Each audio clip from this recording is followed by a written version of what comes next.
Allez.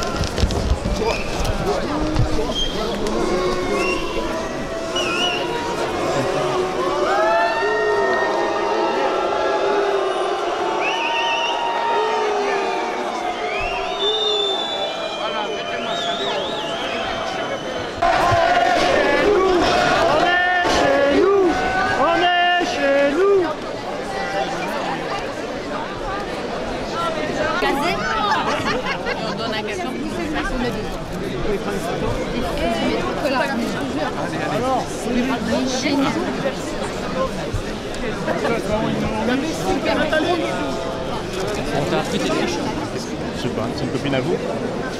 Pourquoi vous dites ça? C'est peut-être une copine à vous en fait.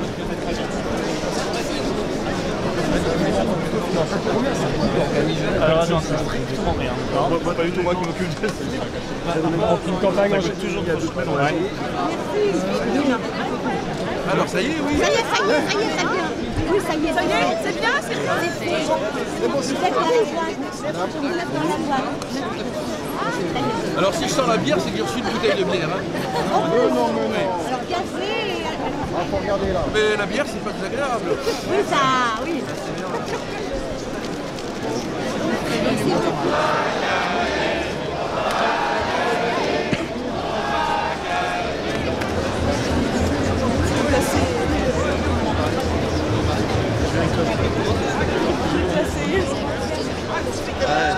Je me souviens.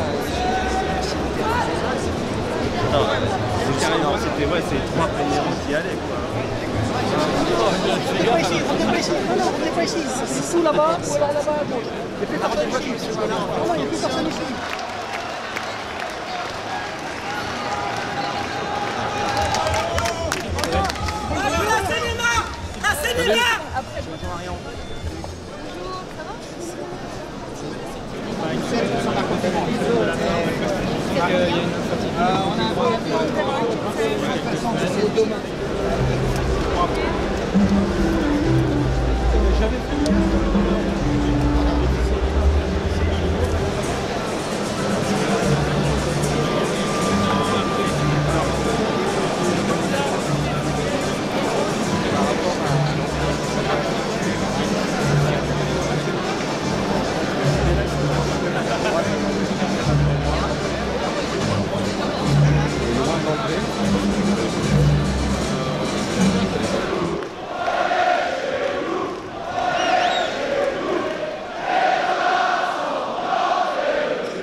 Bonsoir Paris. Bonsoir la France. Vous êtes prêts pour cette dernière ligne droite?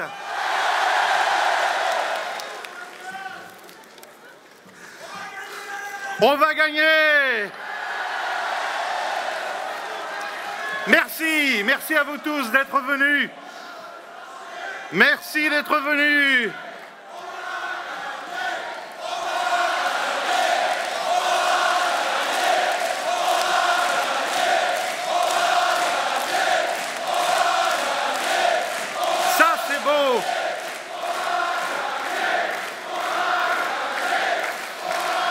Merci à tous d'être venus apporter votre énergie à l'élan bleu marine. Ah oui, cet élan sera bientôt une vague qui ne sera bloquée ni contenue par aucun barrage. Vous savez, le fameux barrage anti-marine. Mais oui, celui que de pitoyables fossoyeurs du pays aimeraient nous opposer. En fait, c'est à pleurer de rire. Oh, mon barrage, il est plus beau que le tien. Oh non, c'est le mien qui est le mieux. Oh. Ah non, mais moi, je suis le vrai candidat de la gauche, alors va-t'en, crapaud. Oh. Non, la gauche, c'est moi, alors casse-toi, grenouille. Oh! Non, mais c'est formidable, c'est un spectacle réjouissant, en fait. Au lieu d'élever une digue à Hamon et Mélenchon, ils se coulent l'un l'autre. C'est pas formidable? Tous les patriotes leur disent merci.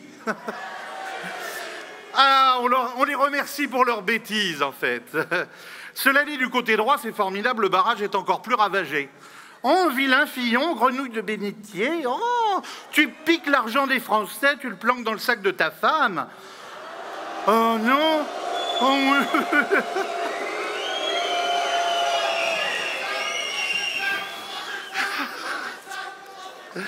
Ah oui, oui, mais attention, toi, tu as un cabinet noir. Oh, mais c'est même pas vrai. Parce que nous, on est les gentils batraciens. Oh oui, partout où je vais, il pleut. Ah oui, ben oui, on est gentils, même si on a trahi les salariés, avec les lois Macron et El Khomri. Parce que grâce à nous, en plus d'être pauvres, les sans-dents, ils bossent le dimanche. Ah, parmi les fossoyeurs, merci, les plus créatifs, reste quand même Manuel Valls. Vous vous souvenez de celui-là? Celui qui quand même explique, pour faire barrage à Marine, hein, il faut d'abord planter un poignard dans le dos d'un camarade de chambrée. Voilà donc comment, contre nos légitimes aspirations, ces gens, tous ces politiciens sans honneur, prétendent colmater leur fameux barrage avec les cadavres de leurs propres amis. Non mais croyez-vous vraiment que de tels individus, avec de telles mentalités, soient capables d'une particule de compassion sur le sort et la souffrance des Français? Ceux qui aujourd'hui commettent devant les caméras des assassinats politiques sont les mêmes qui depuis des années ont commis des millions d'assassinats économiques en détruisant nos régions, nos usines et nos familles. La France mérite mieux que ces dealers de bulletins de vote, ces flingueurs d'arrière-cour.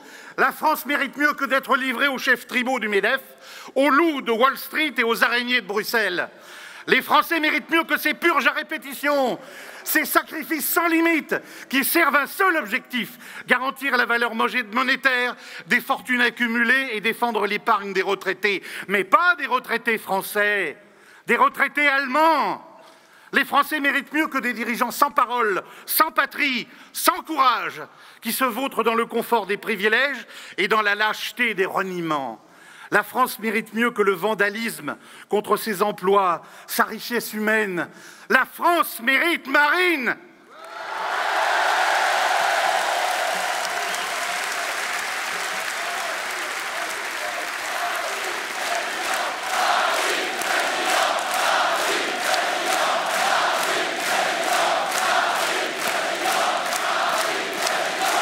Bah oui.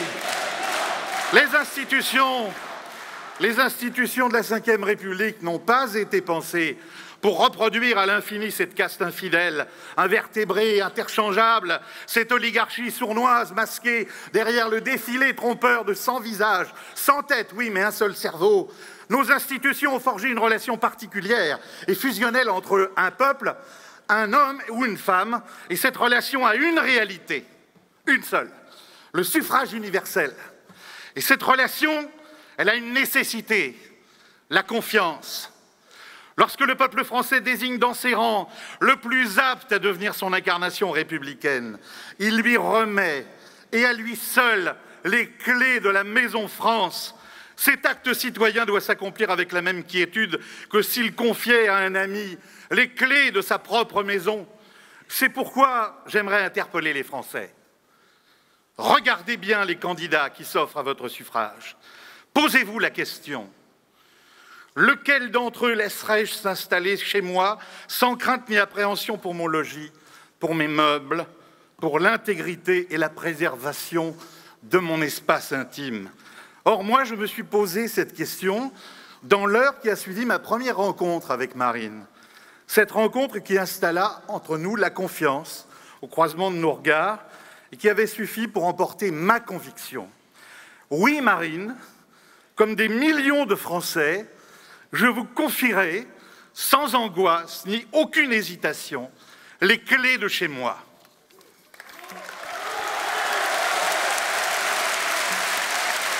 Car aujourd'hui, franchement, à qui confier les clés de la Maison France? Nos codes nucléaires? À Mélenchon? Désolé, pas confiance. Et la défense de nos frontières attaquée par une OPA étrangère? À Macron? Désolé, pas confiance. Je ne veux pas qu'à mon retour, l'un de ses faux amis ait profité de mon absence pour changer la serrure de ma porte. Je ne veux pas qu'on me dise « vous étiez parti sous la Ve République ». Pas de chance, la République a changé. On a mis vos cartons au garde-meuble. Vous vous êtes absentés de la nation France. Pas de chance, vous revenez dans un lander fédéré aux États-Unis d'Europe. Et mieux avoir fait allemand ou anglais première langue. Vous aviez un toit, un foyer, des repères et des photos de souvenirs accrochés au mur. Pas de chance, c'est devenu le grand dortoir de toute l'humanité en déshérence. Voilà votre couchette, 32e rangée, 42e lit. Non, décidément, les Français ne peuvent pas confier leur paisible foyer à n'importe qui. Et je sais qu'au jour décisif, une majorité s'exprimera dans un élan de bon sens, refusant de tendre les clés de la maison commune à ces déménageurs du crépuscule qui veulent nous expulser en dehors de nos vies. Ce bon sens, c'est la préservation et la protection de notre belle mais fragile République. Ce bon sens, il a un nom, il s'appelle Marine. Marine, la République vous appelle. Vive Marine!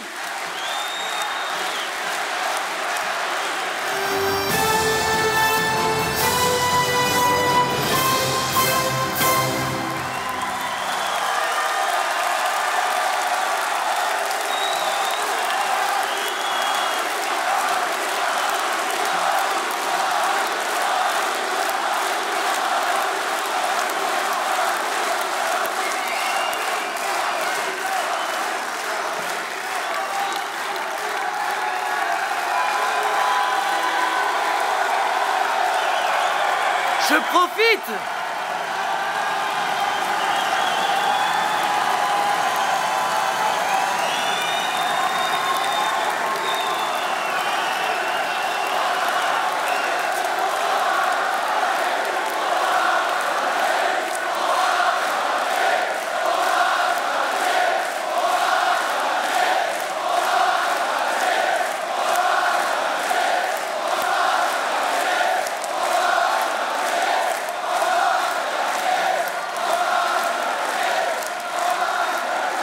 Mesdames, Mesdemoiselles, Messieurs, chers compatriotes,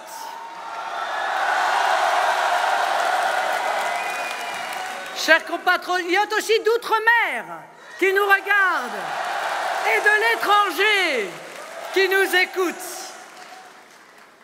Dans 6 jours, dans 6 petits jours, aura lieu ce premier tour de l'élection présidentielle. Nous ne sommes plus tout à fait dans la campagne, mais à l'heure où le destin se fixe, nous sommes à l'heure des choix. Ces jours de fête pascale sont des jours où le jour devient plus long que la nuit. Ce sont des jours qui nous amènent à la lumière.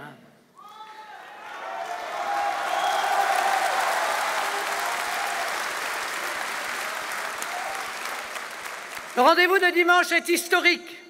Historique pour la France, historique pour notre peuple, historique pour notre nation. Ce qui se joue dimanche prochain, je l'ai dit, je l'ai répété inlassablement dans cette campagne, car je crois que c'est la vérité, c'est un enjeu de civilisation.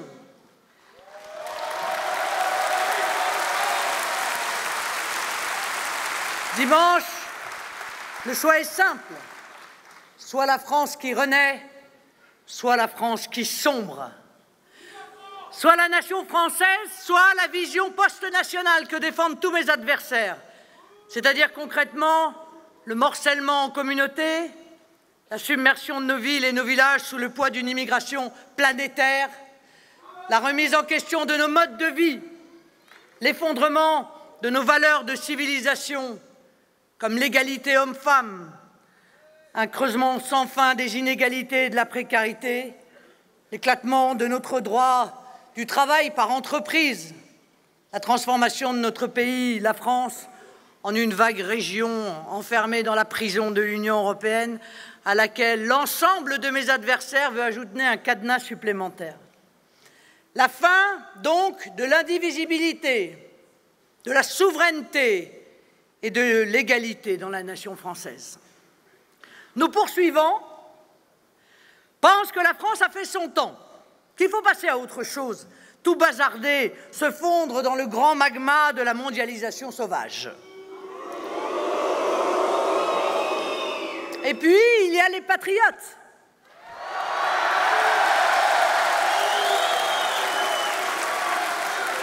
Qui savent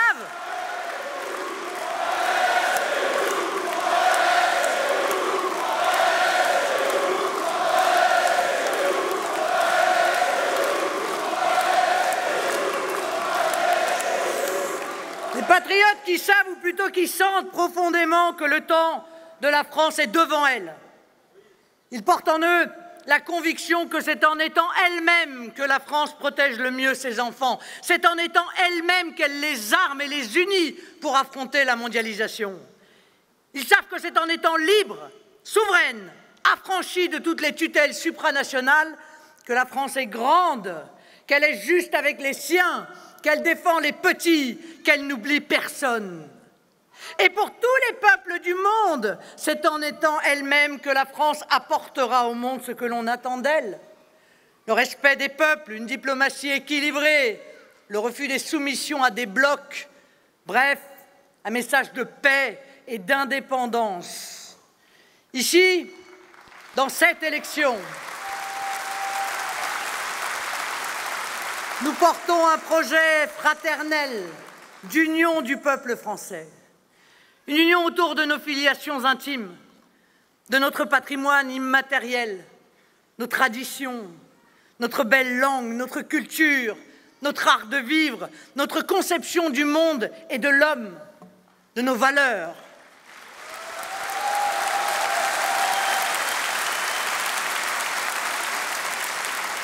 Le seul projet, en réalité, qui respecte à la lettre notre devise nationale, liberté, égalité, fraternité.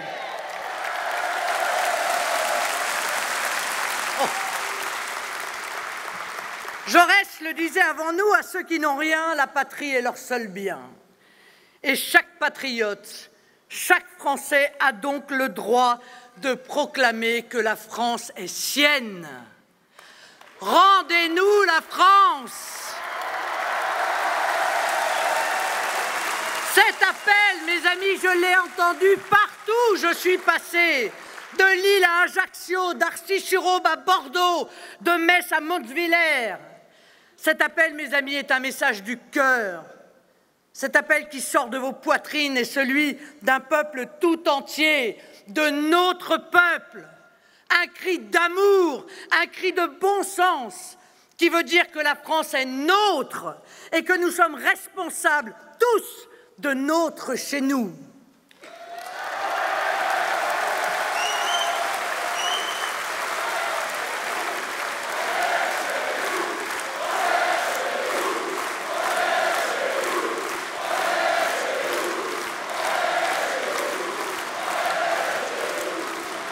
Et bien sûr, car si les Français ne s'inquiètent pas de la France, qui le fera à leur place ?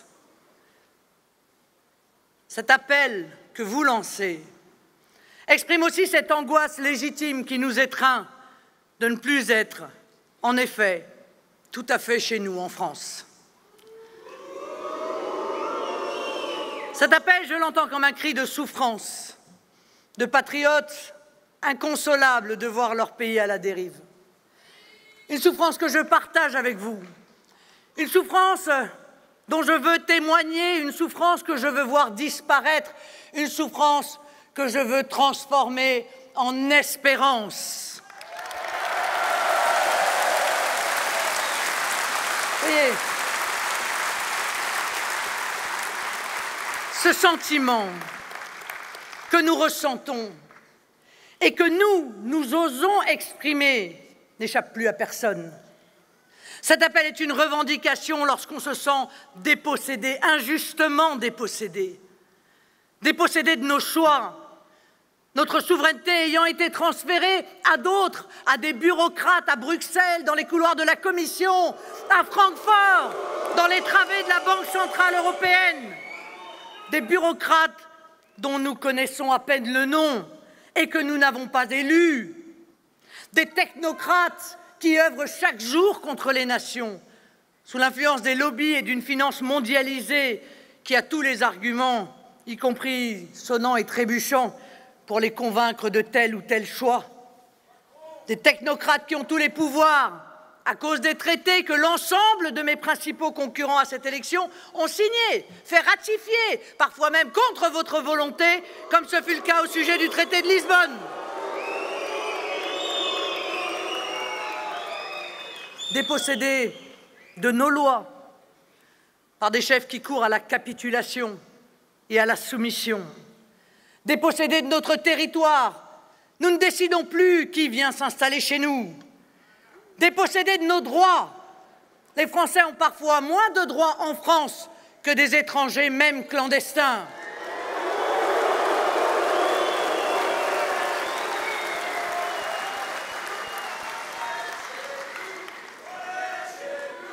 Dépossédés, mes chers amis.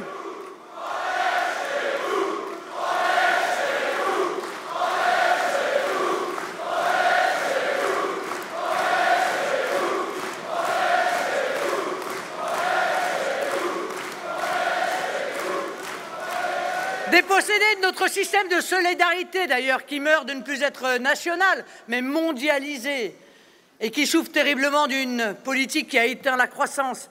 Dépossédés de nos usines, délocalisés, de nos services publics fermés, de nos médecins de famille qui n'ont pas de successeurs, dépossédés de nos emplois, détruits par la concurrence déloyale, dépossédés de notre histoire, dépossédés de notre mémoire et finalement dépossédés de notre espérance.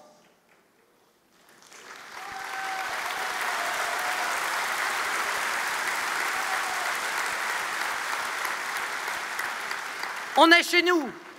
Cela signifie qu'on ne veut plus voir une France où la loi de la République ne s'applique plus. Des cités où les caïds font régner la loi des bandes, des gangs, de la drogue et des mafias.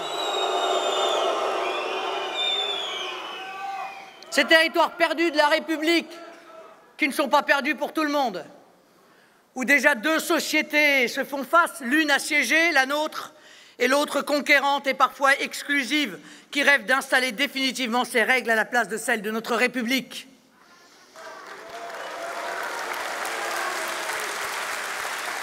Rendez-nous la France, bon sang. Cela signifie que les Français veulent être un peuple libre, un peuple souverain. Les Français veulent décider pour eux-mêmes de leur destin, de leurs priorités, de l'organisation et du fonctionnement de leur société, de leur modèle économique, de leur système de protection sociale.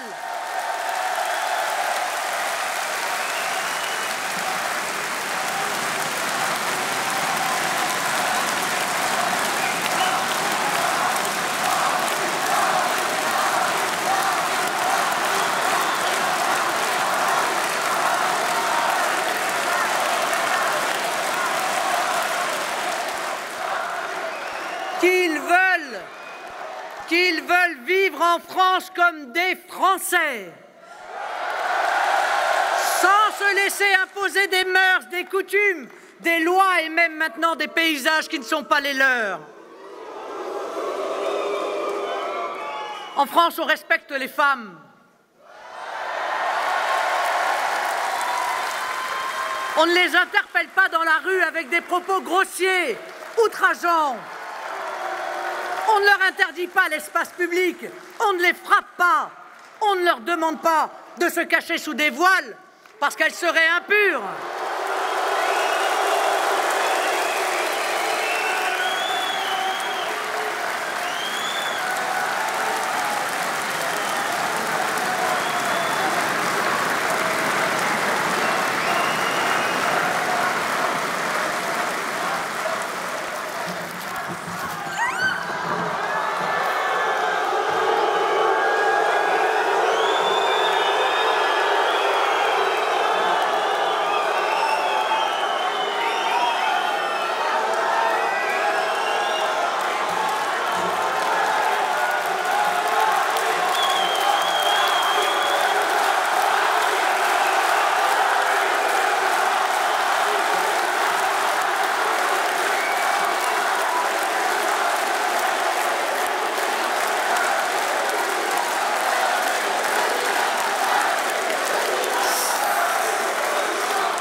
extrémistes d'extrême gauche marchent sur la tête.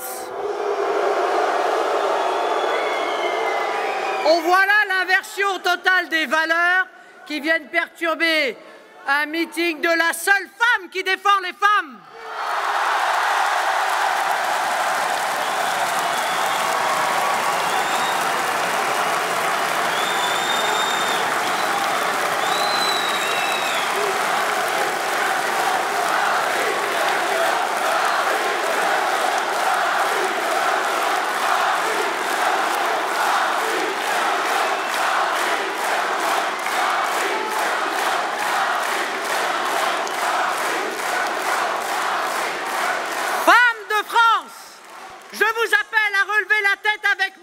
Pour défendre vos droits. En France, on boit du vin si on en a envie. On pense et on s'exprime librement. On entend sonner la cloche au lointain, mais on se voit reconnaître le droit de critiquer une religion ou d'en changer sans avoir peur. C'est aux Français et à eux seuls de décider qui entre et qui sort de notre pays, qui s'y installe et qui n'y est pas le bienvenu.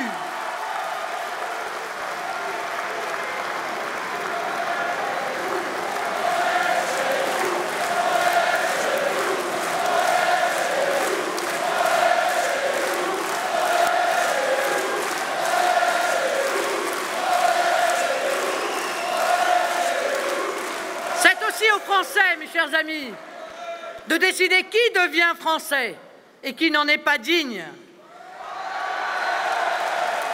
Mais mes amis, ce Ondé chez nous est aussi un cri d'espoir, parce qu'il est un formidable appel de ralliement des patriotes, un cri de révolte devant ce qui est présenté comme inéluctable. Ah, les médias du système n'aiment pas que vous proclamiez votre amour de la France. Eh bien moi, je vous en félicite, je vous y invite, je vous en remercie.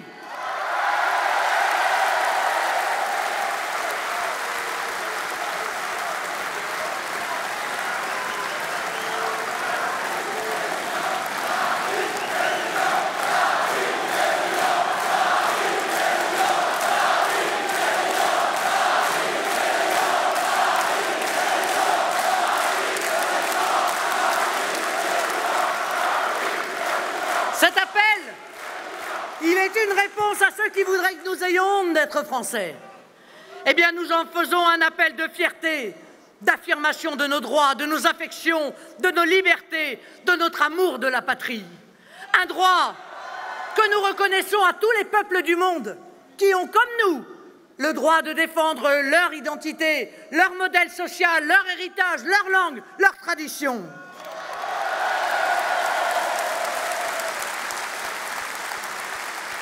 La France a le droit d'être la France chez elle, comme tous les autres peuples du monde le sont chez eux. Les Français ont des droits chez eux justement parce qu'ils sont chez eux, parce qu'ils sont les propriétaires de la France, pas des occupants précaires, pas des occupants sans droit ni titre. Nos titres, nous les tenons de nos parents et des parents de nos parents, comme ceux d'ailleurs qui nous ont rejoints dans la famille France, que la France a adoptée et que nous traitons comme nos égaux.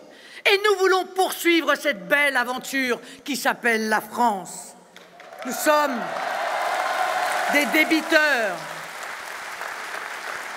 Nous sommes des débiteurs, cela parce que des générations d'hommes et de femmes ont travaillé et souffert et parfois sont morts pour leur transmettre un pays libre qui est le nôtre.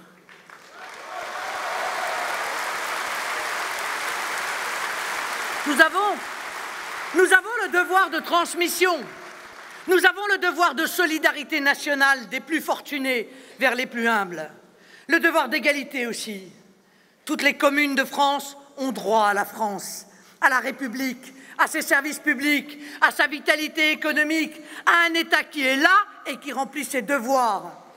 Oui, la France a le droit de préserver et de retrouver sa souveraineté nationale, c'est-à-dire la liberté de décider pour elle-même. Elle a le droit à son identité nationale, c'est-à-dire à son être profond. Elle a le droit de se perpétuer, c'est-à-dire qu'elle a droit à la continuité historique que personne ne peut interrompre.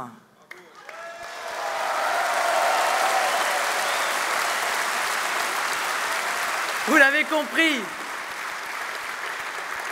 Vous l'avez compris, nous n'entendons pas nous laisser faire.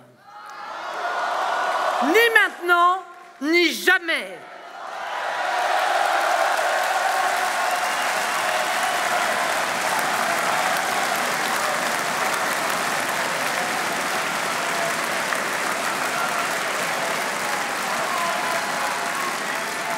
Nous ne croyons pas, nous, à la fatalité historique. L'histoire est écrite par les hommes, par ceux qui refusent de se laisser porter par la marche tranquille des événements, de se laisser balader par les courants dominants, de se laisser promener par les modes du moment. L'histoire est faite par ceux qui osent, qui agissent, qui impulsent le mouvement et en démocratie entraînent et rallient la majorité du peuple. C'est ce qui est en train d'arriver avec les patriotes, puisqu'après une longue marche, nous voilà aux portes du donjon qu'il nous faut conquérir. Il ne faut rien lâcher. Il ne faut rien lâcher.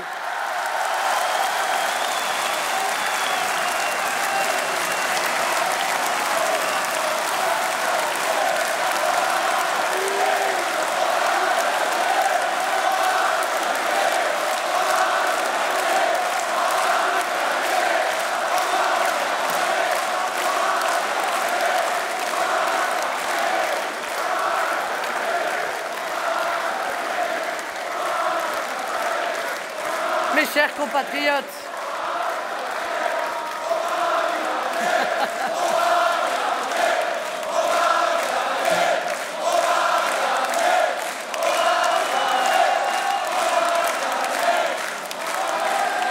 la France a besoin de vous et vous répondez présent. Depuis plusieurs décennies, nos prétendues élites ont abandonné l'idée d'un génie propre de la France. Plus de culture française, mais un modèle mondialiste, une sorte de sous-culture mondiale qui vise à rendre les hommes uniformes, à rendre la diversité des cultures du monde anachronique, à ne concevoir les rapports humains qu'en termes marchands. C'est ce qui a pu faire dire à M. Macron, décidément bien pressé, trop pressé, d'en finir avec 1500 d'histoire de France, que la culture française n'existait pas.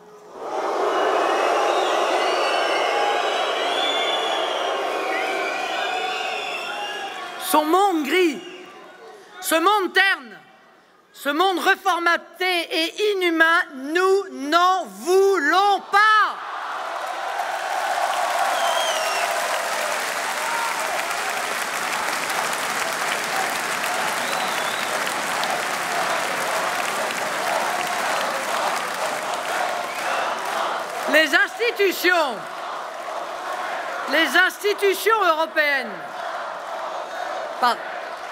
Les institutions européennes de Bruxelles, les médias et ces prétentieux moralisateurs qui se présentent comme les élites veulent nous faire croire que la France n'est plus rien, qu'elle n'est plus capable de rien, sans l'Union européenne, sans l'Allemagne, sans les États-Unis.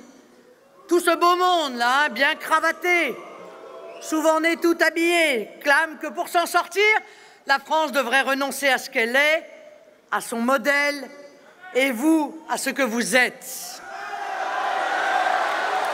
Ils veulent nous faire croire aux vertus de l'effacement des frontières, aussi bien face à l'immigration qu'à la finance vorace ou aux délocalisations.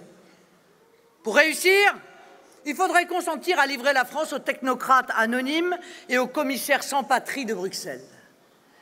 Il faudrait admettre de se laisser submerger par une immigration planétaire, d'être noyé sous ce flot intarissable des grandes migrations mondiales et finalement de voir nos pays devenir méconnaissables. Sont-le, pour être heureux, il faudra accepter de voir nos systèmes sociaux s'effondrer sous la mondialisation des prestations, sous les coups de boutoir de l'austérité, de voir disparaître l'idée même de solidarité nationale. Il voudra enfin nous faire croire que l'activité économique ne pourrait être performante que lorsque toutes les règles auraient disparu, que chacun serait plus libre sous le règne du plus fort. Qui peut croire sérieusement que les poules pondraient davantage si on les laissait libres avec le renard dans le poulailler?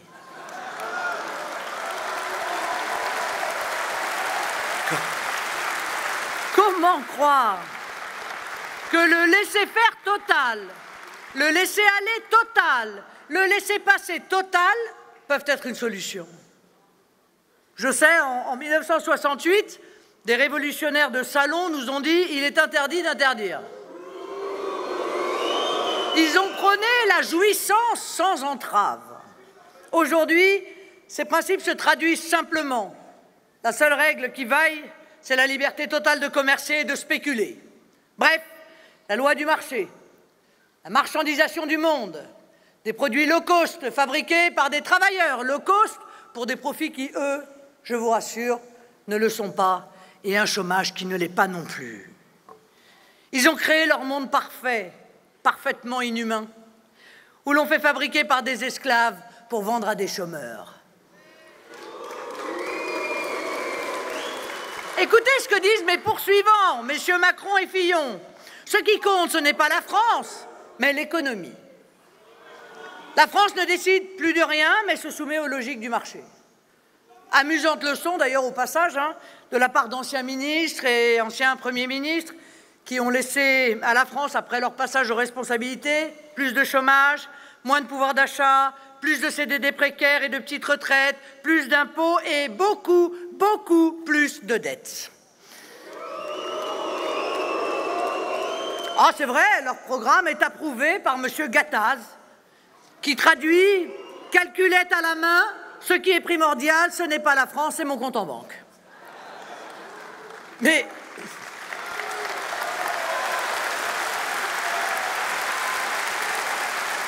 l'économie, pour l'économie, et tant pis pour la France. Pas le bonheur des Français, mais celui des marchés. Leurs sous avant vous. Nous pensons que l'économie doit être au service des hommes, et non l'inverse. Nous croyons que la France est une nation politique, qui a vocation à protéger le petit et à éclairer le monde. Nous pensons que l'économie ne peut aller à l'encontre de l'intérêt national. De plus en plus de pauvres, étudiants, salariés, fonctionnaires, chômeurs, retraités, de moins en moins de riches, mais de plus en plus riches. C'est un programme qui n'est pas le nôtre. Nous refusons le laisser-aller total. Nous croyons, vous l'avez compris, dans le primat du politique, dans la force de la démocratie et de la décision politique pour changer les choses. Nous y croyons tellement que je réhabiliterai le référendum et créerai la proportionnelle aux élections, ainsi que le référendum d'initiative populaire.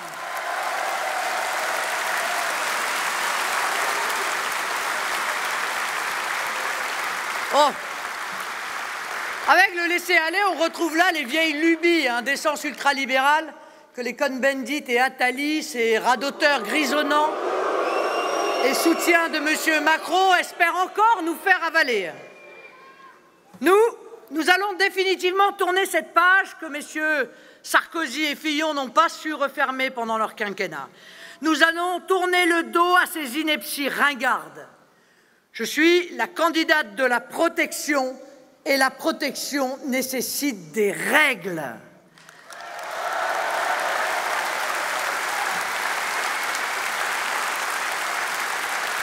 La protection, entendue, tiens, comme les frontières. Celles qui, justement, devront demain protéger nos agriculteurs, nos ouvriers, nos salariés, nos industriels de la concurrence déloyale d'importations qui ne respectent ni les mêmes normes sanitaires, ni les mêmes normes sociales ou environnementales. Celles qui devraient protéger nos travailleurs du travail détaché, qui crée une priorité étrangère à l'emploi. Celles qui permettent de sanctionner l'évitement fiscal des grands groupes qui font leurs bénéfices ici, mais préfèrent payer leurs impôts ailleurs. Avec moi, la sanction sera directe pas d'accès au marché public si pas d'impôts payés en France.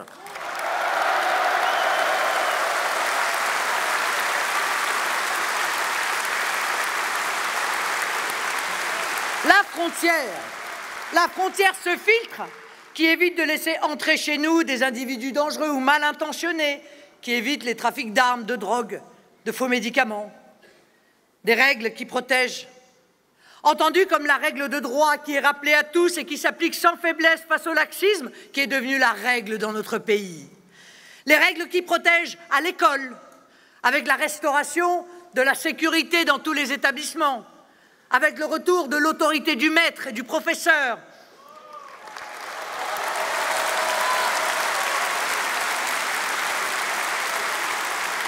avec la transmission effective aux jeunes enfants de savoirs définis comme nécessaires à sa vie d'adulte et à son épanouissement personnel, lire, écrire, compter, et la connaissance de l'histoire de notre pays, de ses valeurs, de son drapeau, de son hymne.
Pour finir, j'ai beaucoup plus de chanteurs autour de moi que M. Macron. Hein.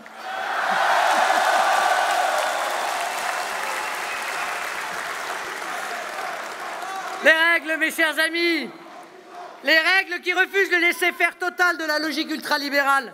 Même aux États-Unis, pays de la liberté économique s'il en est, l'économie est régie par des règles strictes. En France, c'est de la bureaucratie pour les petits, mais le laisser-faire pour les gros. Eh bien, je ferai l'inverse. Monsieur Madoff a par exemple écopé de 150 ans de prison. En 2008, les Madoff français, eux, ont vu leur banque renflouée par l'argent du contribuable. Les protections écologiques aussi, qui exigent un développement respectueux des ressources naturelles, comme je le propose en favorisant les circuits courts et en choisissant l'innovation. Les protections, enfin, qui permettront cette révolution de la proximité avec un mode de production agricole fondé sur les exploitations familiales à taille humaine.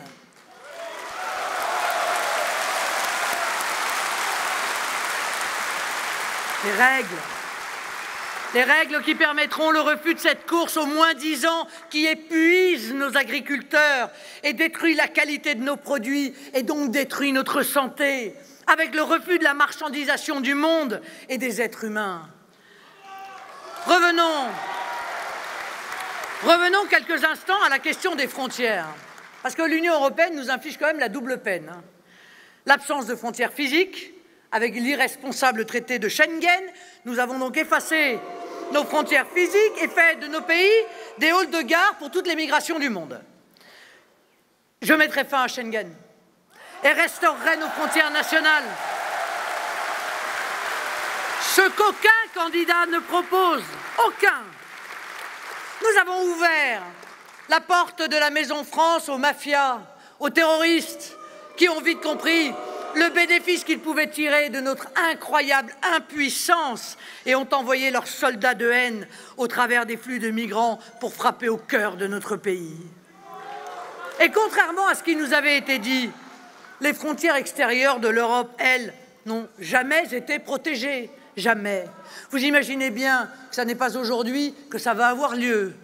Vous imaginez bien que la Grèce ruinée ou l'Italie submergée sont proprement incapables de résister à cette pression migratoire qui ne fait que commencer. C'est aussi sciemment, en vertu de son utopie mondialiste, que l'Union européenne s'est lancée dans l'absurde intégration de la Turquie.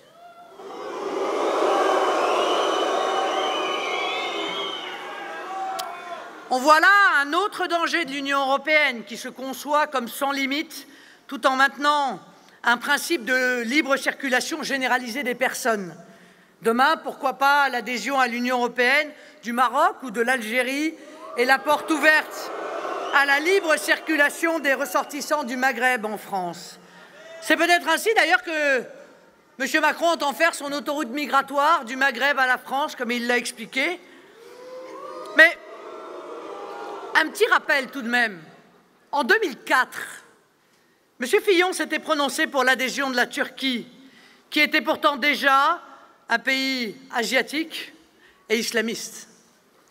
En 2007, il avait soi-disant changé d'avis. Pourtant, Premier ministre, il a voté et fait voter tous les chapitres d'adhésion et accepté de verser les milliards de subventions accordées à la Turquie par l'Union européenne en se servant dans la poche des Français.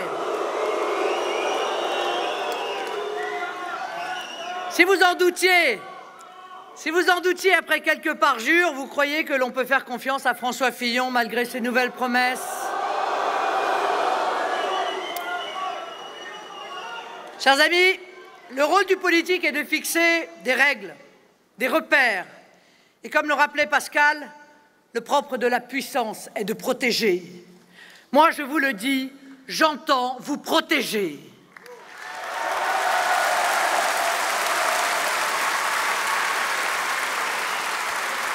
Ma première mesure comme présidente de la République sera de remettre des frontières à la France.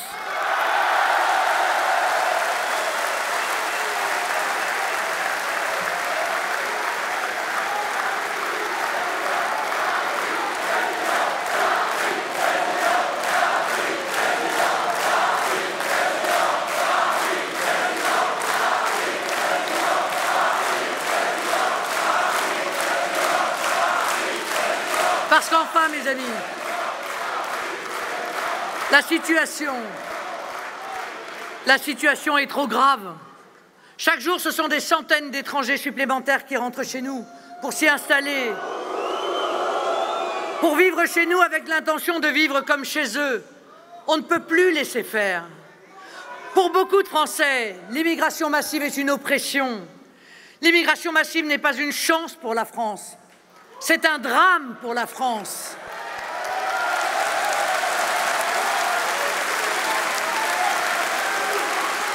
Elle n'est une chance.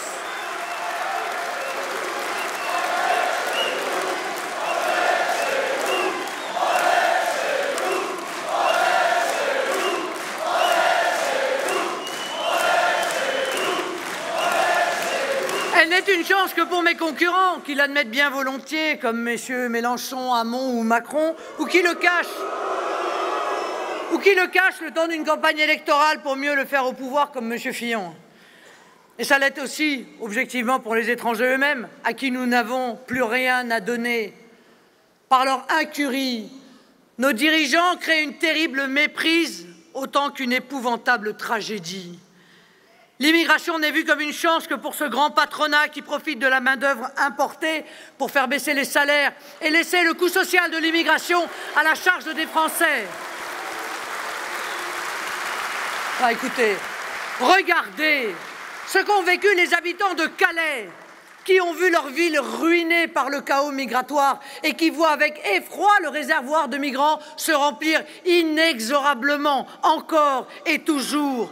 Regardez ce que vivent nos compatriotes de Guyane et de Mayotte qui ne peuvent plus vivre en sécurité et voient leur société et leur vie basculer sous le poids d'une immigration insensée. Regardez ce que vivent tant de Français modestes dans des quartiers, dans des cités où ils se sentent étrangers dans leur propre pays.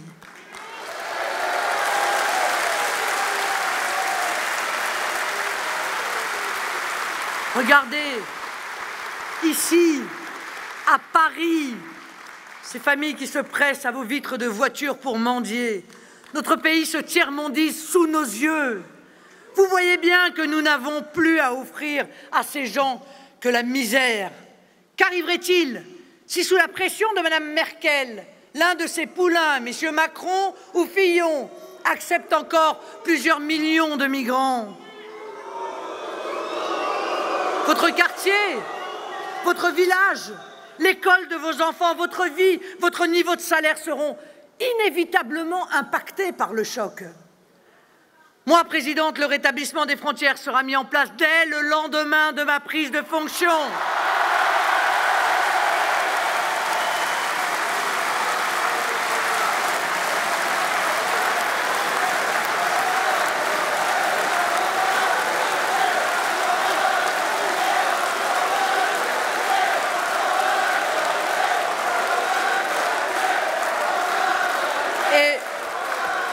Je recruterai 6 000 douaniers supplémentaires sur le quinquennat.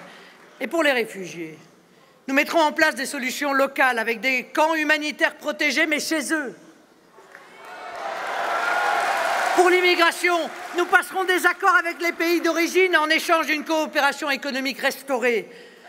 Pour la France, je déciderai d'un moratoire immédiat sur toute l'immigration légale pour arrêter ce délire, cette situation incontrôlée qui nous entraîne vers le fond. Un moratoire pour faire le point de la situation avant de mettre en place de nouvelles règles et une nouvelle régulation beaucoup plus drastique, plus raisonnable, plus humaine, plus gérable. Sur l'Europe. Pardon, mais je suis la seule à avoir eu le courage de m'opposer aux Eurobéas avec des propos et des solutions claires et démocratiques.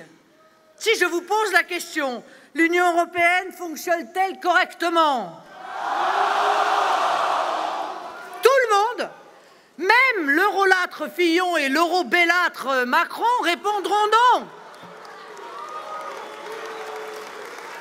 Mais ayant constaté que ça ne marche pas, alors qu'est-ce qu'il faut faire? Rien. Il faudrait rien faire. Mais ce n'est pas sérieux, ce n'est pas honnête, ce n'est pas responsable.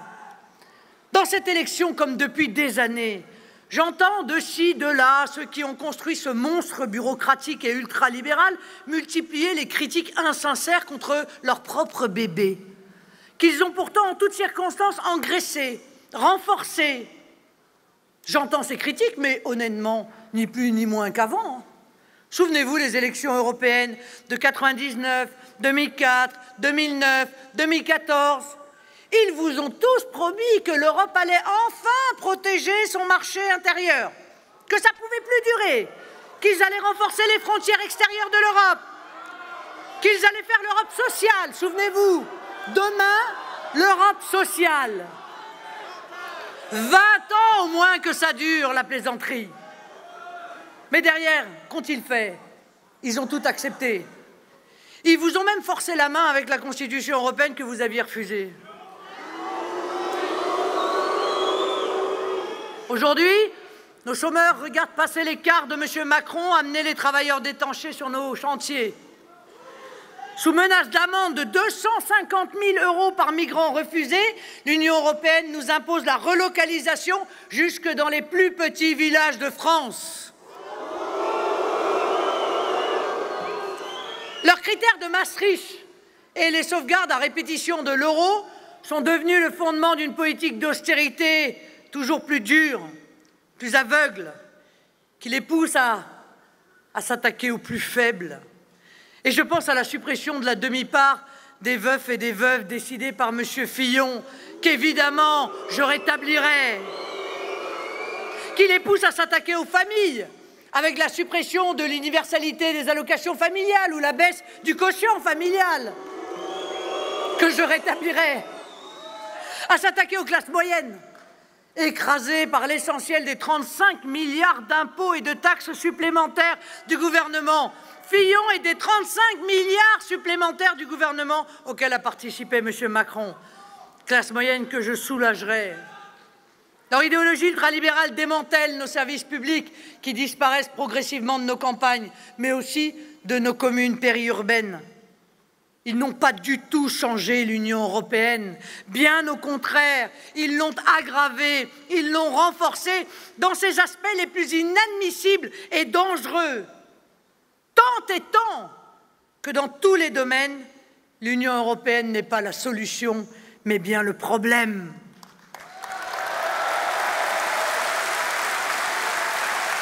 Regardez ce qu'ils ont fait de notre pays. Notre pays n'est plus souverain alors que la démocratie et la République l'exigent. Il doit sans cesse demander l'autorisation. Il est sans cesse sommé d'obéir, de régler la note des amendes infligées par l'Union européenne. Il est entraîné dans des accords commerciaux comme le TAFTA ou le CETA, parfaitement contraires à nos intérêts. Rendez-vous compte. Ils ont même, avec l'union bancaire et la loi Sapin 2, mis en grave péril votre épargne et vos comptes bancaires. Puisqu'en cas de défaillance d'une banque, ce que à peu près aucun Français ne sait aujourd'hui, en cas de défaillance d'une banque, je vous rappelle que M. Fillon nous a expliqué pendant le débat que nous étions au devant d'une très grave crise financière. Eh bien, la banque sera obligée d'aller ponctionner vos comptes en banque, comme ce fut le cas à Chypre. Ils ont mis en place un véritable hold-up légal. Alors, permettez-moi de vous dire que lorsque je les entends, lors du débat, venir encore pour la énième fois, vous parler de leur volonté de négocier avec l'Union européenne, j'ai plus qu'un doute. J'ai la certitude qu'ils vous roulent dans la farine. D'ailleurs, Madame Merkel, qui se croit décidément tout permis, les a adoubés, les deux, Macron et Fillon. Deux prétendants bien obéissants et donc pas bien gênants. Alors, une bonne fois pour toutes, mes amis, une bonne fois pour toutes, mon projet, c'est de rendre à la France sa liberté, de la faire sortir de prison, de vous rendre la France et de la rendre au monde.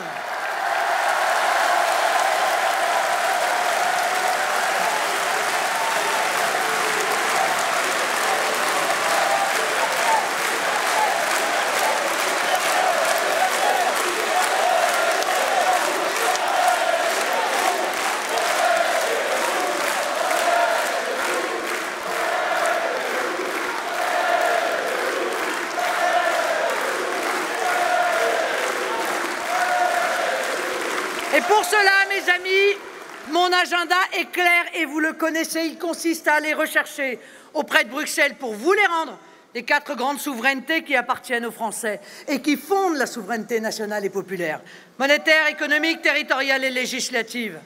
Je vais organiser pour cela une réunion des chefs d'État et de gouvernement, hors la présence des instances européennes, pour susciter un élan de nation qui, ensemble, forceront à une grande négociation dans l'intérêt des peuples. Oh, je sais que ça ne plaît pas au système. Encore moins ma volonté farouche de livrer l'issue de ces négociations aux Français pour qu'ils en jugent par référendum. Ils vous traitent depuis des années comme des mineurs, comme un peuple sous curatelle.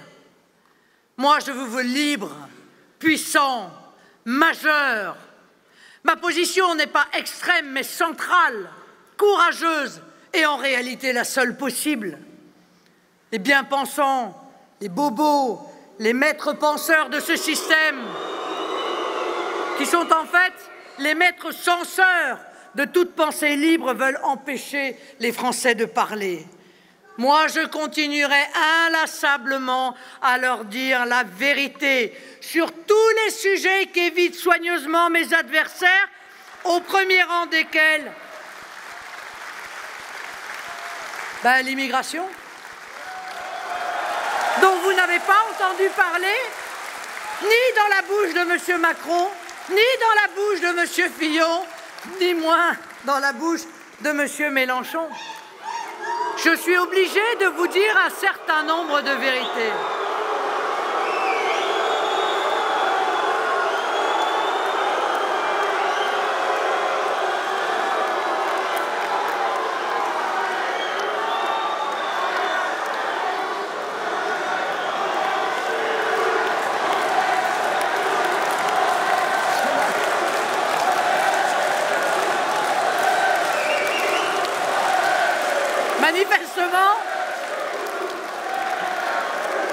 Manifestement, il y en a qui ont du mal à entendre la vérité.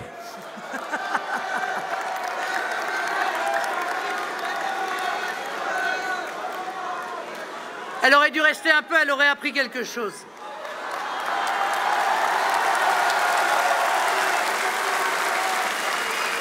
Parce que la vérité, mes chers amis, est la suivante. Derrière l'immigration massive, il y a des coûts et un affaissement social. Derrière l'immigration massive, il y a le communautarisme. Derrière l'immigration massive, il y a la délinquance. Derrière l'immigration massive, il y a l'islamisme. Derrière l'immigration massive, il y a le terrorisme. Il y a le désagrément immédiat. Il y a la menace immédiate. Il y a la transformation de notre pays que vous voyez. Et puis, il y a la menace sur la durée. La remise en cause de nos valeurs, de notre modèle de civilisation, de nos mœurs, de nos paysages, de nos traditions, en clair, la remise en cause de notre identité en tant que peuple. Évidemment, cela ne veut pas dire que tous les migrants soient des délinquants, des islamistes ou des terroristes, bien sûr. Cela veut dire que le principe de libre circulation totale des personnes, qui est le principe qu'aucun de mes adversaires ne veut remettre en cause, expose nos villes, nos quartiers, vous expose vous-même à ces risques. L'immigration est intimement liée à la mondialisation sauvage. Des candidats comme messieurs Fillon et Macron qui adhèrent à la logique de la mondialisation sont de fait immigrationnistes. Bon, M. Macron en a fait sa profession de foi. M. Fillon, lui, il parle de quotas décidés par les députés, sachant que, bien quand même qu'il avait déjà fait cette promesse en 2007 avec Nicolas Sarkozy et qu'elle n'a jamais été tenue, je vous le rappelle. Au contraire, ils ont ouvert toutes les vannes. Bon, M. Mélenchon, en bon communiste, est immigrationniste par internationalisme.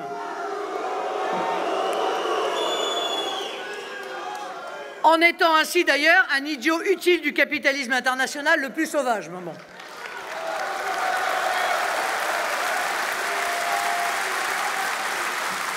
En adorant l'immigration massive, il est en fait le meilleur ami du CAC 40 et du MEDEF, qui répète à longueur de journée qu'on a besoin d'une telle immigration sans contrôle. Il ne se rend même pas compte qu'il travaille ainsi à la baisse des salaires et à la ruine de notre système de protection sociale et de nos retraites. Il n'y a pas un seul jour qui passe sans qu'un attentat ne soit commis. Londres, Le Caire, Stockholm. Le bilan chez nous est effroyable. 240 morts et 800 blessés. On voudrait nous faire oublier leurs noms, leurs souffrances, leurs martyrs. Les Français seuls font vivre leurs souvenirs, en fait, parce que les médias et les politiques sont, semble-t-il, passés à autre chose. Avec moi, il n'y aurait pas eu Mohamed Merah. Français grâce au droit du sol, binational, délinquant récidiviste, le tueur de militaires et d'enfants juifs. Avec son casier judiciaire, il n'aurait pas obtenu la nationalité française et aurait été contraint de quitter le territoire français avant ses crimes.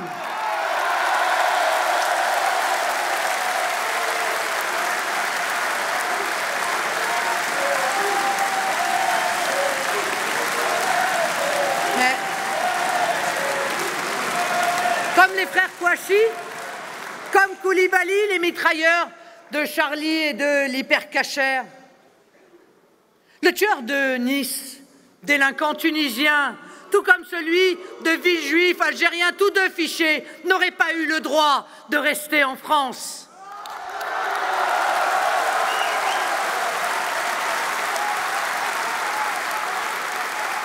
Avec moi, il n'y aurait pas eu les terroristes migrants du Bataclan et du Stade de France. Ils ne seraient tout simplement pas rentrés dans notre pays.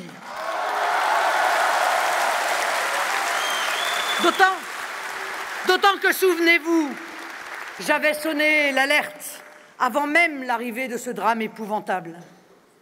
Yacine Sali, celui qui décapita son patron, Adel Kermiche, l'un des égorgeurs du Père Hamel, et son complice Abdelmalik Petitjean, comme Larossi Abala, l'assassin du couple de policiers, tous fichés S, et donc repérés pour leur radicalisation islamiste. Ils auraient été poursuivis pour intelligence avec l'ennemi. Ils auraient été incarcérés.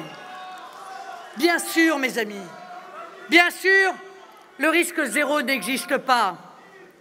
Mais ce risque n'est acceptable que si tout ce qui est juridiquement et politiquement possible de faire a été fait. Nous sommes obligés de constater que cela ne fut pas le cas. Avec moi, les fichiers S, pour eux, la règle sera simple mais drastique. Et j'assume totalement cette clarté et cette fermeté. Le fichier S étranger est expulsé vers son pays d'origine.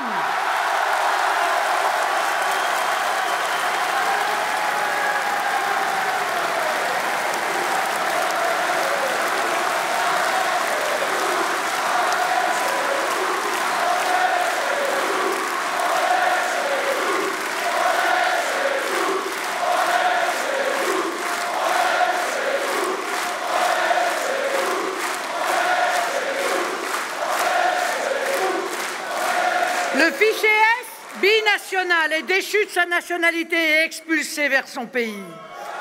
Le fichier S français est poursuivi pour intelligence avec l'ennemi et condamné à de la prison et à l'indignité nationale qui le prive de tous ses droits. On ne voit pas comment on pourrait laisser une quelconque autorité sur des enfants aux djihadistes qui rêvent de leur apprendre à faire des attentats à la ceinture d'explosifs. Je réformerai le code de la nationalité pour qu'on ne puisse plus devenir français quasiment par hasard. Encore moins des gens qui profitent de la situation administrative que leur confère une carte d'identité pour faire du mal aux Français. Je veux des Français de filiation, ou s'ils veulent rejoindre notre communauté nationale, des Français de désir. Être français, cela s'hérite ou se mérite.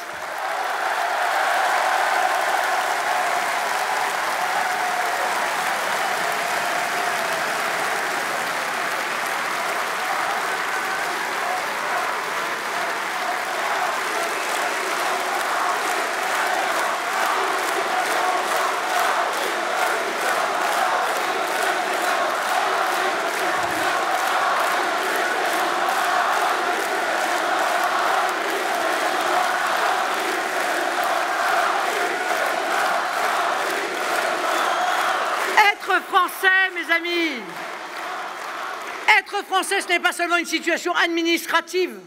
Cela induit un sentiment d'appartenance et de solidarité avec le peuple français. Être français, c'est un honneur. Il faut arrêter la carte d'identité fabriquée à la photocopieuse.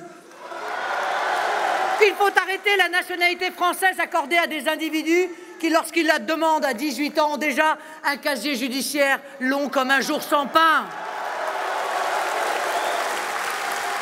Être français, c'est un privilège et je souhaite le marquer avec l'instauration de la priorité nationale à l'emploi et au logement social.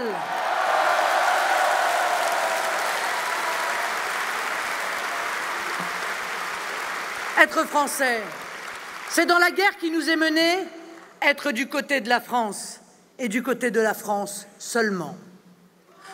On le voit, dans la lutte contre le terrorisme, il faut impérativement arrêter l'angélisme. Il faut renforcer les moyens de renseignement et les moyens de police et de contrôle. J'embaucherai durant mon mandat 15 000 policiers et gendarmes supplémentaires.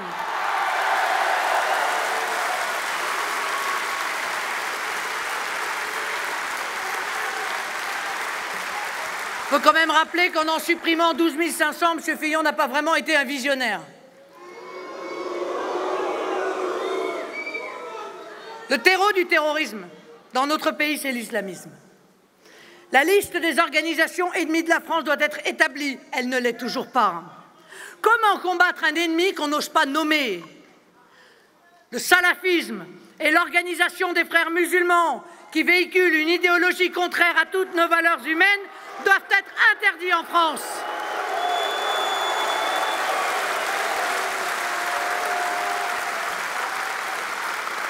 C'est dit. C'est dit puisque personne d'autre que moi ne le dira. Il ne doit y avoir aucune complaisance avec les prêcheurs de haine. Les étrangers imams de la haine et les prédicateurs djihadistes doivent être expulsés. Les mosquées salafistes doivent être fermées.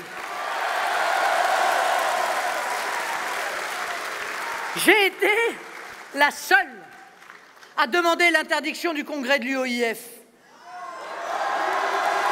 Aujourd'hui, honteusement renommé les musulmans de France. L'UOIF,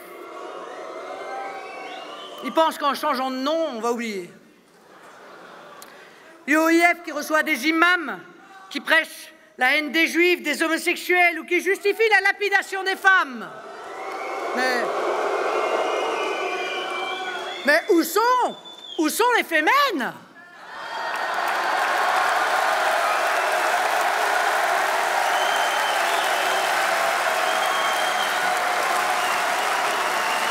Où sont les progressistes? Où sont les humanistes?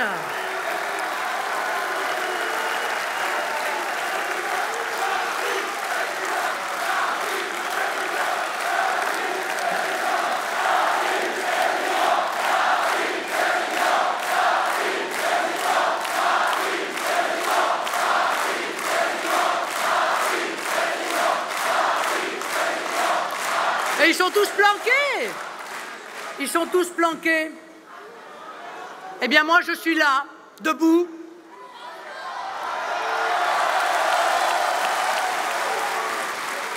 Ces islamistes radicaux m'ont désigné comme la seule candidate à faire perdre. Je les remercie de cet honneur. Car cela prouve qu'ils ont compris qui ils doivent craindre. Nous devons engager la reconquête républicaine. Nous sommes les seuls à vouloir le faire. Nous sommes les seuls à pouvoir le faire. Nous ne devons pas accepter que l'espace public soit submergé par des signes ostensibles, très ostensibles et même provoquants, par des vêtements qui ne sont plus vraiment ou seulement religieux, mais qui sont en fait, dans bien des cas, les marques d'adhésion à l'idéologie islamiste. Le burkini n'est pas un vêtement religieux, c'est une provocation islamiste pour marquer l'occupation de tout l'espace public.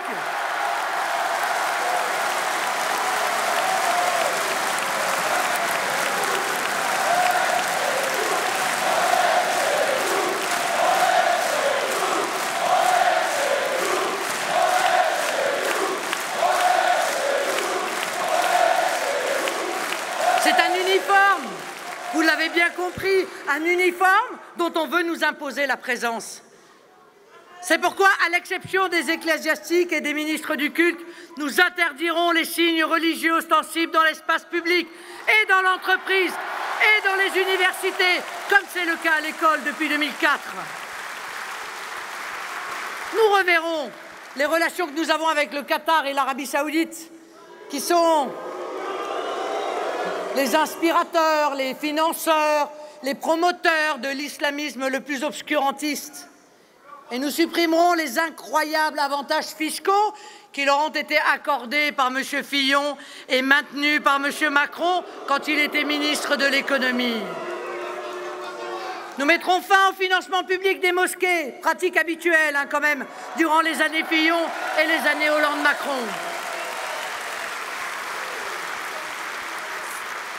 La porosité entre le terrorisme et la délinquance appelle le retour de l'ordre républicain dans les prisons. J'ai à cet égard une pensée toute particulière pour les surveillants qui sont en première ligne. Et je vous demande en signe de soutien de les applaudir.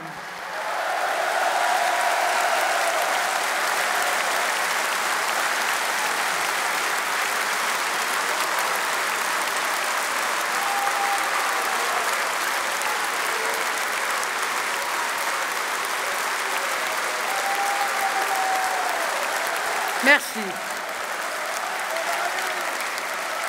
L'insécurité, elle pourrit la vie quotidienne. J'engagerai le retour de l'autorité et de l'ordre républicain partout, dans certaines cités, dans les rues et les transports, dans les écoles, dans les services des hôpitaux, eux aussi maintenant touchés par la violence. les incivilités et a fortiori la délinquance ne sont plus tolérables. La dégradation des boîtes aux lettres, le tag qui agresse la vue, le vol de la voiture, le cambriolage et bien sûr la menace ou l'agression physique, l'incendie volontaire, l'espace public est devenu une zone d'insécurité. Nous mettrons en œuvre la tolérance zéro avec une application stricte et systématique de la loi républicaine. Trois principes simples. La certitude des poursuites, la certitude des sanctions, la certitude des peines. Je le dis aux honnêtes gens. Je le dis à tous ceux qui voient leurs agresseurs les narguer dans les rues.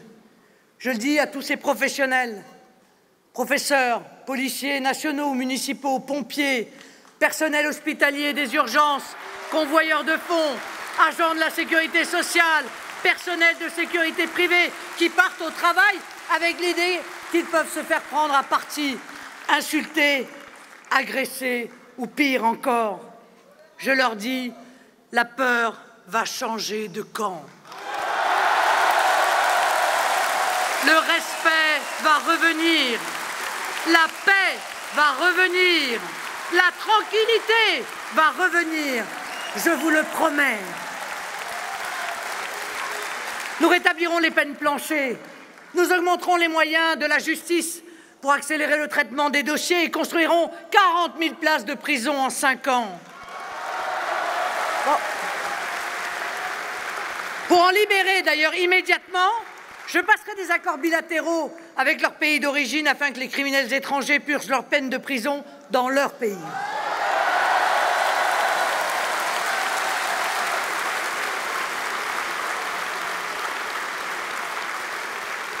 J'en profite pour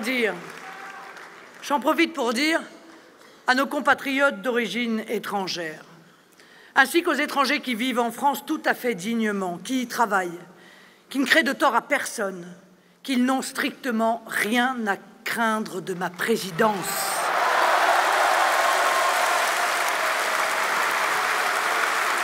Bien au contraire, chers compatriotes d'origine étrangère qui aimaient la France, mes adversaires développent le communautarisme pour faire de vous de la chair à voter.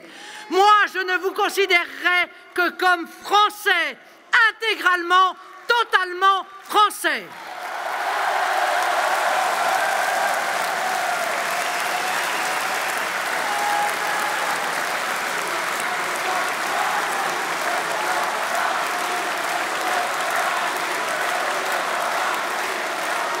Nous ne regarderons pas votre origine, ni votre couleur de peau, ni votre religion. Vous serez des citoyens français avec les mêmes droits et les mêmes devoirs que n'importe quel citoyen français. Et en parlant de devoirs, eh bien les parents de mineurs récidivistes seront responsabilisés par la suspension des allocations en cas de carence éducative grave. Ah oui ? Leur responsabilité civile sera recherchée pour leur faire prendre conscience que derrière les actes délictueux, voire criminels de leurs enfants, il y a un préjudice matériel, physique, psychologique. Il y a une souffrance humaine que je juge intolérable et que je ne veux pas tolérer. Et puis, je rétablirai cette solidarité nationale à laquelle nous sommes tous si attachés parce qu'elle est aussi la démonstration de l'amour que nous nous portons. Nous ne laisserons plus vivre nos compatriotes, par exemple en situation de handicap et nos personnes âgées avec moins que le seuil de pauvreté. Ces deux minima seront donc réévalués de 200 € par mois, mais ça n'est que justice. Nous ne laisserons plus nos retraités ou nos salariés qui gagnent moins de 1 500 € par mois faire face à l'indifférence. Ils bénéficieront de la prime de pouvoir d'achat de 1 000 € par an grâce aux recettes de notre contribution sociale à l'importation. Nous ne laisserons pas Monsieur Fillon privatiser la sécurité sociale au bénéfice de ses copains assureurs. Ou Monsieur Macron effondrer le système d'indemnisation du chômage pour faire plaisir à ses copains grands patrons. Nous ne laisserons pas M. Mélenchon vous ponctionner, comme il le prévoit, de 100 milliards d'impôts supplémentaires. Mais nous baisserons les 3 premières tranches de l'impôt sur le revenu de 10%. Nous ne laisserons plus brader notre patrimoine, y compris industriel, nos fleurons nationaux comme Alstom, STX France ou Alcatel-Lucent, Vivart, en les livrant à des fonds d'investissement vautours qui en tirent la substantifique moelle, savoir-faire, technologie, en jetant des centaines de salariés sur le carreau. Je n'hésiterai pas à nationaliser le chantier naval de Saint-Nazaire, parce qu'il est à nous.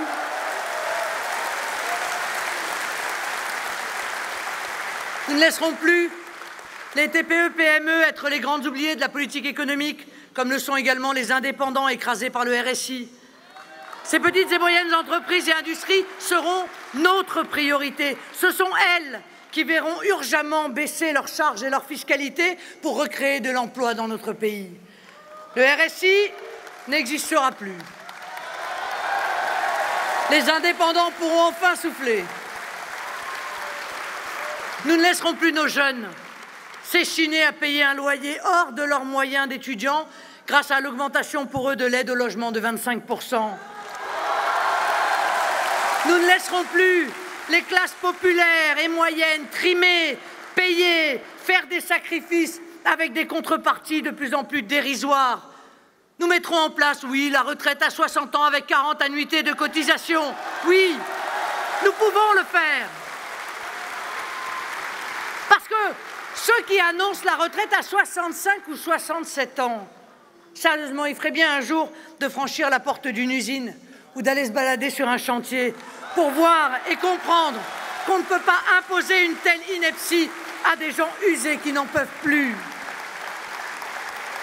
Nous ne laisserons plus nos entreprises françaises voir les commandes publiques payées avec vos impôts leur passer sous le nez au bénéfice d'entreprises étrangères. Nous ferons du patriotisme économique et nous pourrons le faire car on sera libérés de l'interdiction imposée par l'Union européenne.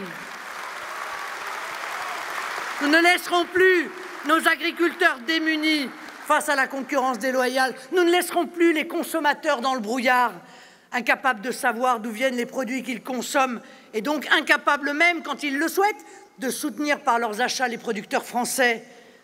Nous ne laisserons plus nos compatriotes qui ont subi puis guéri de graves maladies comme le cancer être obligés d'attendre 10 ans après leur guérison pour pouvoir avoir le droit de vivre normalement, au motif que les banques ou les assurances ne veulent prendre aucun risque, alors que c'est précisément leur boulot.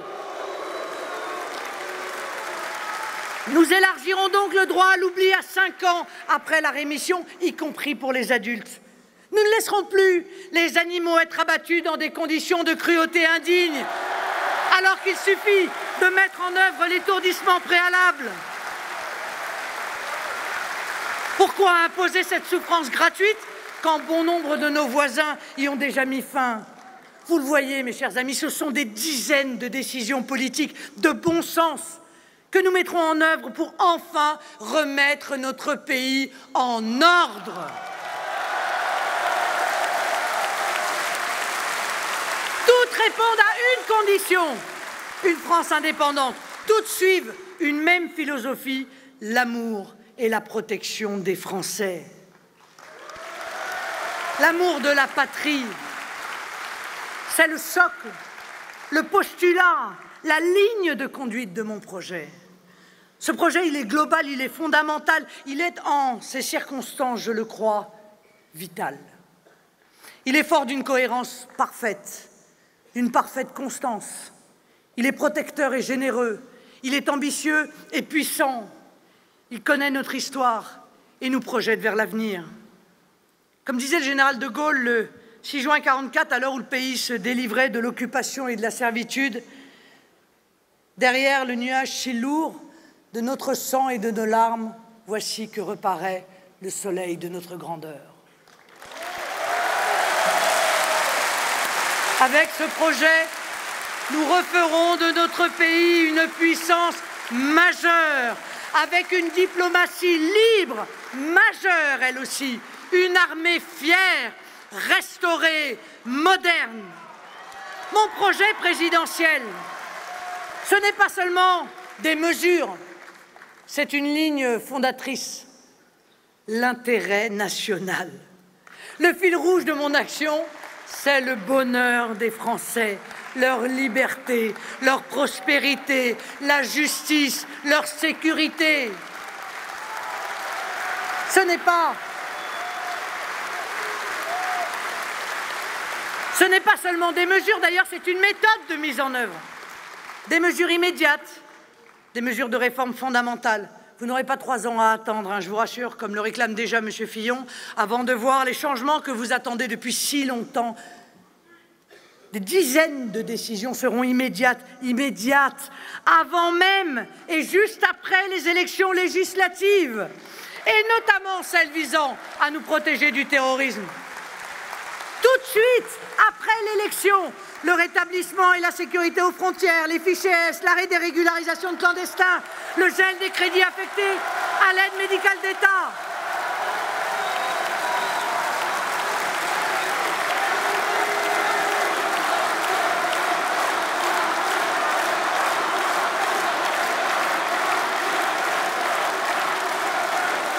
Mais aussi,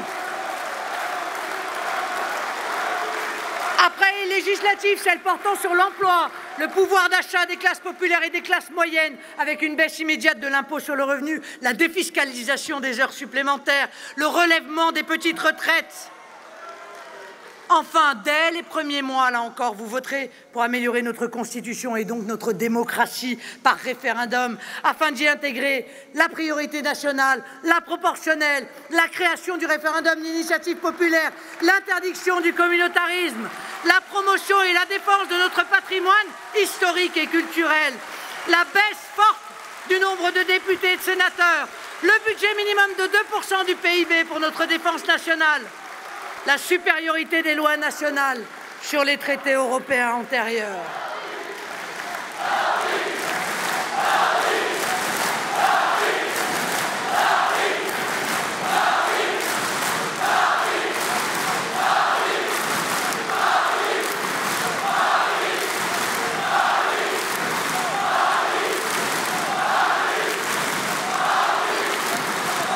Mes amis,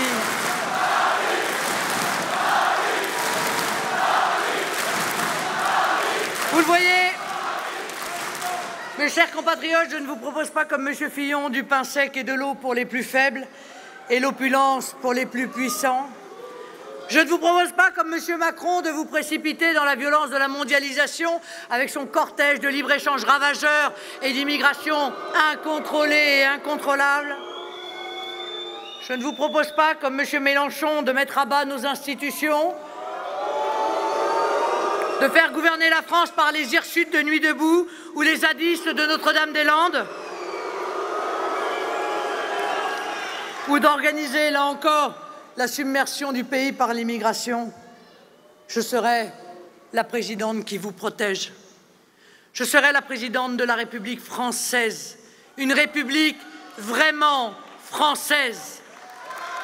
Alors, je vous le dis, n'ayez pas peur. N'ayez plus peur d'être français. S'il y a, mes amis,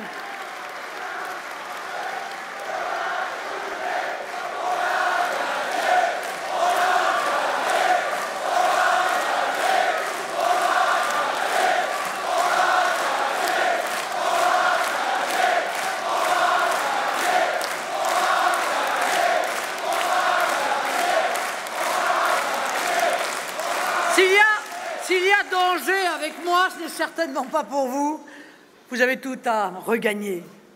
C'est pour les profiteurs du système, c'est pour la caste, c'est pour l'oligarchie, mais surtout pas pour vous qui faites les frais de leurs erreurs et de leurs trahisons depuis des années. Vous le voyez, je vous l'ai dit au début de mon propos. Dans cette élection, ce qui se joue, et je pèse mes mots, et j'y reviens inlassablement, c'est un enjeu de civilisation.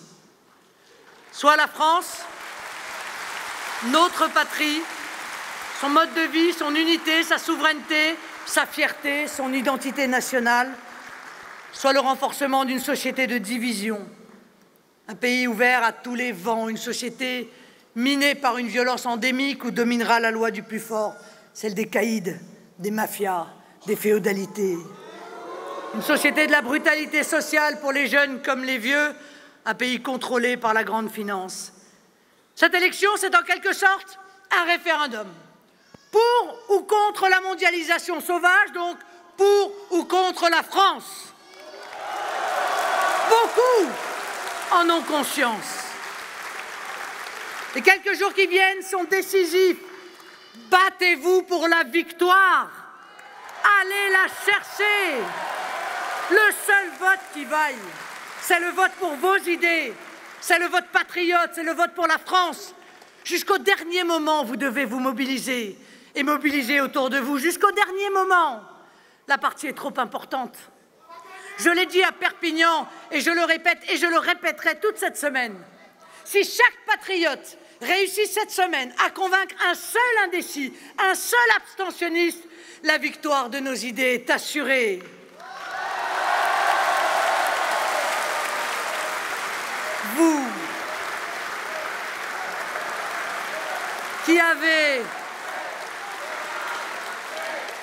Vous qui avez tant souffert d'un président élu par défaut, d'un président irrésolu et incompétent, d'un président qui a imposé le spectacle d'une fonction présidentielle abaissée jusqu'au ridicule, d'un président qui a honte de son bilan au point de renoncer à le défendre, mais qui trouve en lui le culot de nous envoyer son VRP, un bébé Hollande dans la personne de M. Macron, pour faire perdurer le système PS.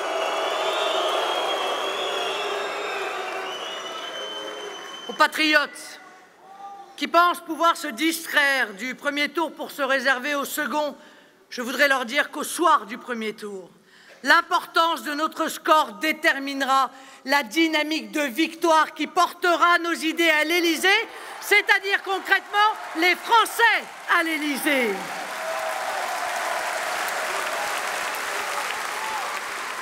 À tous les Français, je voudrais dire que le redressement du pays exige de la volonté, du courage, mais aussi une vision et le sens des décisions. J'ai ce courage, j'ai cette volonté, et par-dessus tout, je vous ai vous. J'ai besoin de vous. Je ne trahirai pas, je ne faiblirai pas, je ne tremblerai pas.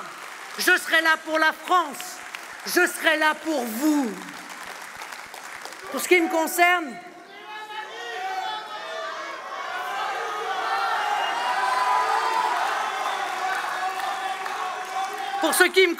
comme le clamait le poète Henri de Régnier, il me semble sentir dans l'ombre, près de moi, avec tendresse, la patrie aux doux yeux qui me prend par la main. Nous, les patriotes, nous marchons décidés, sûrs des forces de notre peuple, sûrs de la justesse de notre combat, sûrs de n'accomplir dans cette élection que notre devoir de Français. Nous allons écrire une nouvelle page glorieuse de l'histoire de notre si beau pays, la France. Alors aux urnes, citoyens, vive la République, vive la France!